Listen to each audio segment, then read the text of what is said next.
Provengo de una familia judía sionista muy allegada a la colectividad en Córdoba.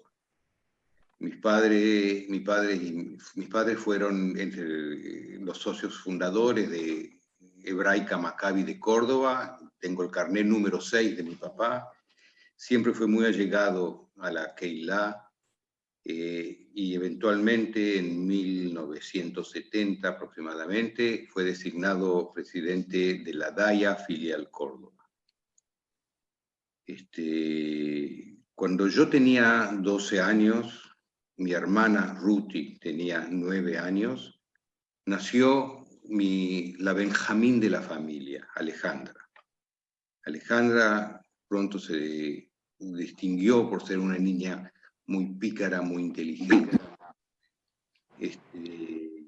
Era verdaderamente una chica que se hacía querer mucho, muy bonita. Cuando ella tenía 10 años, yo vine a Israel.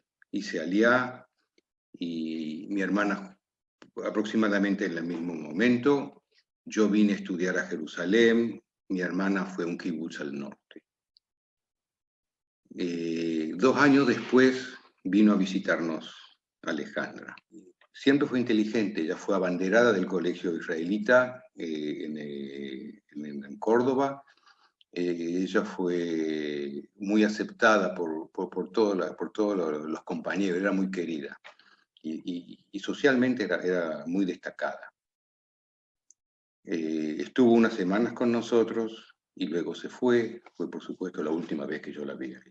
Siempre estuvimos en contacto, porque después que sucedió lo que sucedió, estuvimos junto con nuestros padres tratando de recabar información de qué es lo que le pasó a ella, y tuvimos mucha información. Nosotros, dentro de la gran desgracia, tenemos la suerte de tener mucha información sobre todos los pasos de ella.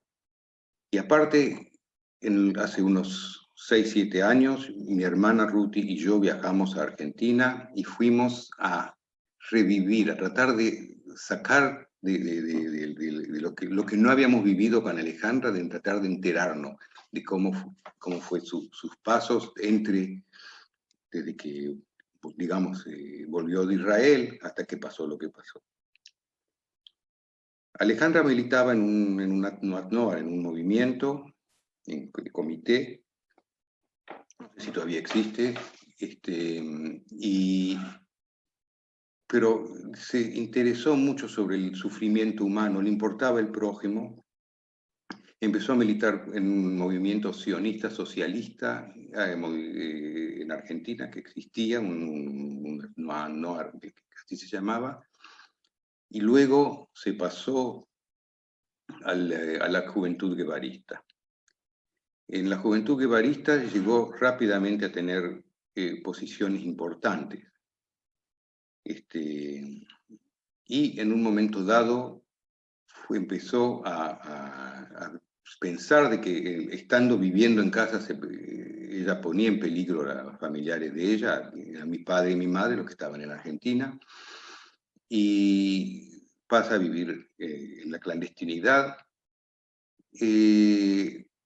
En un momento dado a ella la captura en casa de una amiga, son llevadas a la comisaría central en Córdoba. Mi hermana, a pesar de que mi padre en el momento dado llega ahí, no la liberan y queda detenida en lo que es la información de la Central de Policía de Córdoba. Es pasada a una unidad de gendarmería por algunos días, y luego es trasladada a un campo de detención y desaparición llamado La Perla en Córdoba. Mis padres en el año 78, o sea, 2 años después de su desaparición, vienen a Israel. Cuando ellos entienden que no tiene ningún sentido que se queden en Argentina, ellos llegan a Israel. Ellos van a instituciones internacionales y dicen de que presentan el caso. En el año 80, Amnesty International comunica que hay una desaparecida que logra escapar de la perla, llamada Graciela Geuna, que en una de sus testimonios la nombra a Alejandra. Mis padres viajan y se encuentran con Graciela, y se impresionan de que el testimonio es fiel. Graciela relata de que ella la detienen y cuando, debido a un movimiento que hay dentro de la cuadra, que es un patio donde estaban los detenidos, la ponen a ella junto con dos mujeres más, eran tres mujeres en dos colchones, una señora llamada Argañarás y la otra, dice, era una joven llamada Alejandra Jaimovich. Y dice, era dulce, era con mucho sentido del humor, se reía, a pesar de lo desastroso del asunto, de lo que le pasaba ahí. Tengo acá a veces el testimonio, yo tengo traducción en hebreo, dice, estuvimos juntas 10 días hasta que fue trasladada. En esa época, Alejandra siempre acostada, con sus ojos tapados como el resto de los detenidos. En algunas oportunidades nos llevaron a las 3, sin ninguna razón, a las oficinas. Nos presentaron la ideología para demostrarnos su fuerza. En uno de los casos pudimos sacar un poco las vendas sobre los ojos y la vi a ella. Era delgada, su cabello era castaño, su piel blanca y tenía rasgos infantiles.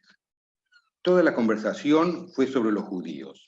El teniente Barreiro le decía a Alejandro que los judíos eran una parte de una conspiración internacional, un sartán que iba a consumir al mundo, que querían destruir las bases argentinas. Para él, ser judío era peor que ser cualquier actividad política. Alejandra se rió y le dijo de que son todas estupideces, y que él sufre de visiones. Nunca dice, Graciela agrega, nunca había escuchado esas cosas hasta ese momento. El testimonio de Graciela fue luego corroborado por una persona llamada Piero Di Monte. Piero Di Monte dice que estaba siendo interrogada cuando entra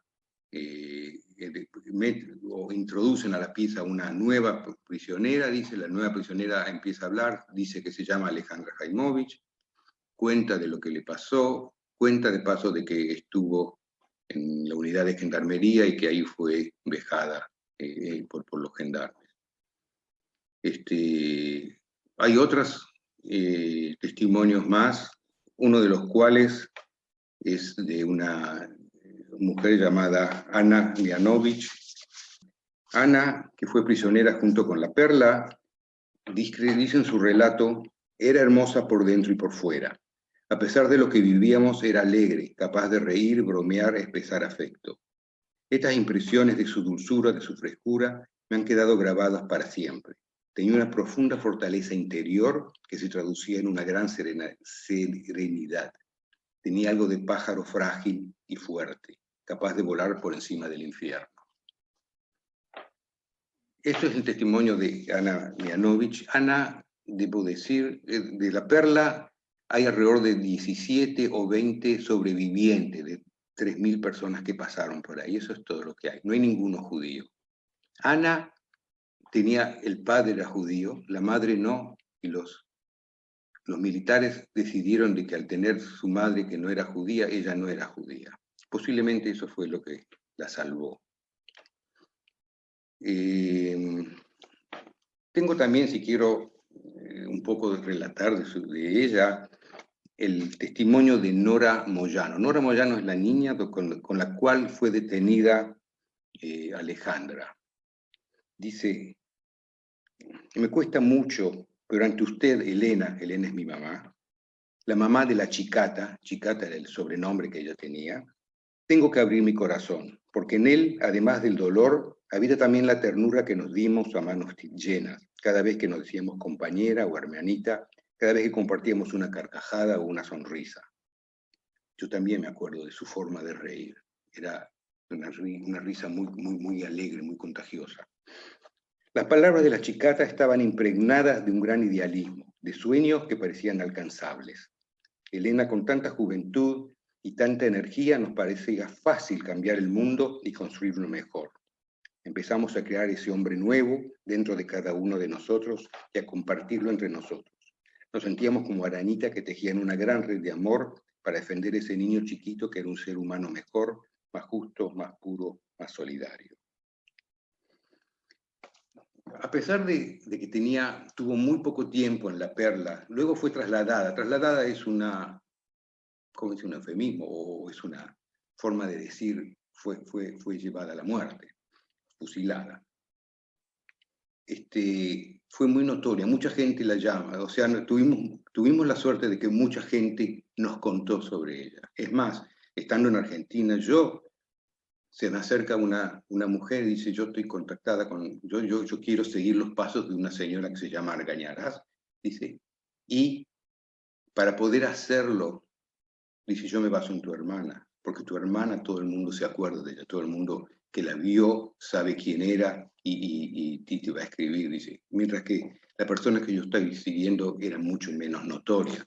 Yo así puedo saber. Es cierto, sembraba como un rayo de luz, con su broma, con su carácter, pero no solamente por eso sobresalía, tenía un don que es el don del carisma. Es a veces difícil pensar a lo que hubiera podido llegar ella de no haberle pasado lo que pasó. Yo puedo solamente leer unas palabras que escribió una activista que se llama Andrea. Ella escribe en el Facebook, te torturaron hasta la muerte y no nos nombraste. Me salvaste a mí y a los compañeros de la misma tortura y de la muerte. Te recordaré hasta mi último suspiro, tu amor fue inconmensurable. Quiero compartir una historia, escribe Andrea. Esta niña que tenía 17 años fue mi compañera. Nunca tuvo un arma en la mano, la sacaron de la casa y la llevaron a La Perla. Tuvo la desgracia de ser judía y bella. Fue violada masivamente hasta la muerte y luego desaparecida. Tenía 17 años. Mi madre, todavía en aquella época, cada vez que un auto se paraba cerca de casa, se levantaba, decía, a lo mejor es Alejandra. Es una costumbre que tenía todavía de Argentina. No podía sacarse eso de la cabeza. Ellos todavía, a veces no, siempre quería que haya alguien en casa. ¿Por qué? Por si habla por teléfono. Mi padre era un luchador sin parangones, sin poder interrumpir eso. Él llegó a gente que fuera un primer ministro de Israel, el ministra de Relaciones Exteriores, llegó a Begin, que lo pasó a uno de sus ministros, llegó a Golda Meir, con quien se entrevistó y le pidió que por favor le pida a Henry Kissinger, que trate de influir sobre los argentinos para Alejandra, sin saber en aquel momento lo que había pasado, que realmente era. En un momento dado pensó de que iba a ser mucho más lógico que haya otras personas, que habiendo otras personas que tengan la misma situación, que se pueda hacer todo junto. Él publica una pequeña nota en un diario semanal en español, en Israel, y alrededor de 50 familias le contestan diciendo de que tienen problemas similares. Forma entonces la Asociación de Familiares de Desaparecidos Judíos en Israel. Con ellos siguen presionando para poder llegar a algún resultado. En el 80, cuando se enteran de qué es lo que pasó, llega a traer a Graciela Geuna, como dije, aquella primera desaparecida que nombra a Alejandra en un testimonio, a la Knesset, a una de las comisiones, la comisión de Aliá, y ahí los miembros de la Knesset se interesan en ella y su relato, una traducción de parte de su testimonio es publicada y tiene mucha repercusión en la prensa israelí, en todos los medios en Israel. En el año 83, luego terminada la situación, él cambia se cambia la Asociación de Desaparecidos, Familiares Desaparecidos Judíos en Israel, por una comisión que se llama Memoria, que cambian un poco la forma de actuar en esos momentos. Ya no tenía mucho más sentido, ya estaba la comisión del CONADEP, la Comisión Nacional de Desaparecidos en Argentina, y ellos cambian un poco lo que van a hacer. Tienen sus siguientes finalidades, como por ejemplo rescatar la fantasmal categoría de desaparecidos, desarrollar la memoria social, etc. Pero propone 3 tareas básicas. Uno es cooperar con los organismos de derechos humanos en Argentina. Segundo es plantar un bosque en Israel para recordar y honrar a nuestros seres queridos desaparecidos, incluyendo un parque de juego en recuerdo de todos los niños que nacieron en cautiverio. Hacer de nuestro bosque un lugar lleno de vida. Y tercero, crear un centro documental que reúna todo el material escrito y oral. El bosque existe. El bosque se inaugura el 24 de enero de 1992, o sea, ya tiene 28 años, con presencia de autoridades israelíes, con presencia de los jueces que participaron en el juicio de los militares, el primer juicio que hubo, del rabino Marshall Meir, que tuvo una destacada actuación con los desaparecidos. Él estuvo en un momento dado, se levantó y dijo: yo tengo que decir Kadish. Que, como ustedes saben, Kadish se dice por los muertos. No había muertos, pero él decidió de que iba a decir Kadish. Creó un precedente. Oscar, ¿hay algún aprendizaje o mensaje que te lleves de la situación, sea positivo o negativo? Lo principal que se puede entender es de que hay que luchar por una institución, que las instituciones sean instituciones democráticas, que no creo que eso hubiera podido pasar en un lugar que haya democracia. No creo que eso pueda pasar en un lugar donde se respete la libertad de expresión, donde se respete de que cada uno tiene derecho a decir lo que piensa y no ser objetado por otros, y que al fin y al cabo la solidaridad entre las personas es lo que puede llevar esta civilización para adelante. En los juicios que hubo en Córdoba fueron juzgadas parte de aquellas personas que la detuvieron y que la tuvieron en sus manos, y de aquellos que fueron los responsables del campo del campo de detención y desaparición La Perla, y también de la unidad de información de la policía de 2, creo que se llama, que estaba en la jefatura de policía en Córdoba, al lado de la catedral. O sea, y los veredictos fueron graves. El general Menéndez tuvo varias penas de cautiverio por vida. Por supuesto que lamentablemente parte de ello lo hizo en su domicilio, en su residencia, pero él fue condenado, y parte de los torturadores también. Después de 45 años, extraño a mi hermana, siento su ausencia. Me es a veces muy pensar lo que podríamos haber sido una familia con los 3 hermanos en vez de lo que fuimos. Es difícil, pero el contar es una obligación que a pesar de que reaviva algunos de los dolores, a pesar de que algunas veces incluso me es difícil y tengo que recuperar la respiración, pienso que es una obligación mía, es un deber ante todos, sobre todo los jóvenes.